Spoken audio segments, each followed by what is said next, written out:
স্বরচিত কবিতা। কবিতার নাম সেদিন অতি কাছে।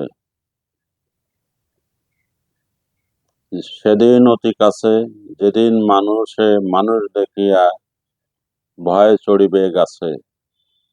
জানোয়ার দিবে মানুষ পাহারা, অবাক হইয়া ভাবিবে হারা। মানুষের কত ভয়, মানুষ দেখি আমাদের মতো মুক্ত স্বাধীন নয়। মানুষ ভুলিতেছে মানবতা, পশুরা আয়ত্ত করিতেছে তা। হায় রে সৃষ্টির সেরা, যাদের অন্তরে মমতা নাই, বদন মুখোশে ঘেরা। মানুষের এহেন করুণ দশায় পশুরা যদি জলসা বসায়, ডাকিয়া কহে ওই, আমরা পশুরা গালি শুনি তবু মানুষের মতো নই। বিবেক লুটলে ধুলোর মাঝে, প্রতিক্ষণ বেহুশ হয়ে পশুরাও করিবে হাসি তামাশা সৃষ্টির সেরাদের লয়ে।